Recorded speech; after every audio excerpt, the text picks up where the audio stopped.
Hi guys, Adam McCauley here for Full Time Devils. I'm with Tom Clare, the author of Men Who Were Busby Babes, and of course you knew Duncan Edwards as well. Sir Bobby Charlton obviously called him the greatest player he's ever seen, and he saw greats like Georgie Best, Dennis Law, and so on. What did you make of Big Dunk as a person and as a player? Right. Well, first of all, my first statement will be is that Duncan Edwards is the greatest British footballer that ever put a football boot on. And it's a sweeping statement, and it's hard for kids to realise today. They never saw him, but just how good he was. But Duncan was an absolute marvel of a player. You know, for one so big, he was quick, he was pacey, he lived for football. He just wanted to play football, and in one season, there was a specific season, 56-57, where he played in 105 first-class games. As a person... 105. Yeah. Half of them would be won in holidays at this time, wouldn't they? Players today say they're tired. Raheem Sterling? You know, they're tired. This kid couldn't get out on the pitch more often than not. He used to play in any game he could, and of course, you know, that was his appetite for the game. But as a person, he was a wonderful, wonderful guy. You know, he lived the life the right way.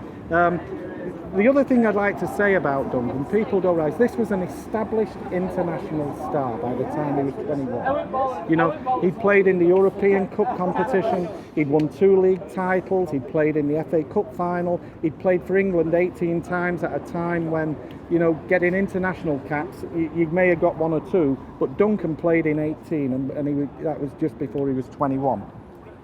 But as a person, he was a quiet guy.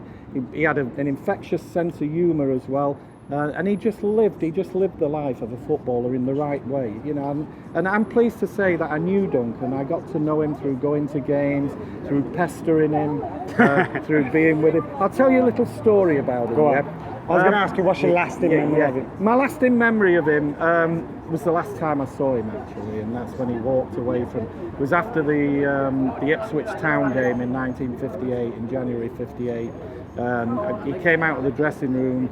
There was a few of them came out together, Eddie Coleman, and it was funny. It was a dark, misty day, and he stood there signing autographs, and then he just walked away into the mist.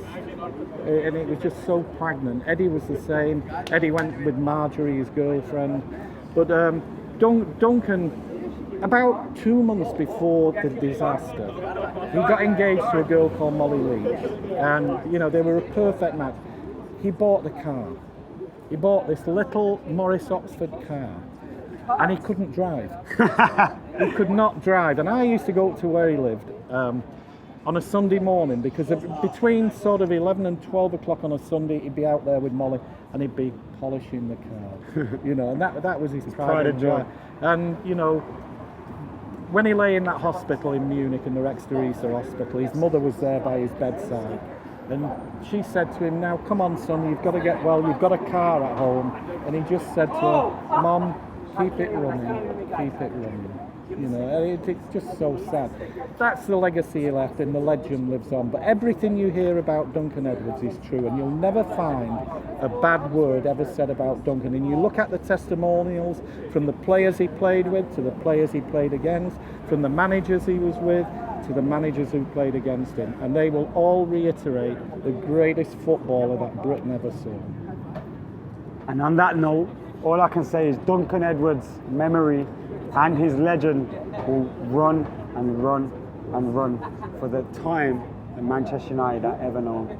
Guys, if you want to get the book, you can obviously get onto Amazon. That's the book there. The Men Who Were Busby Babes. Make sure you subscribe to Full Time Devils, like the video, and shout out Tom Clare as well.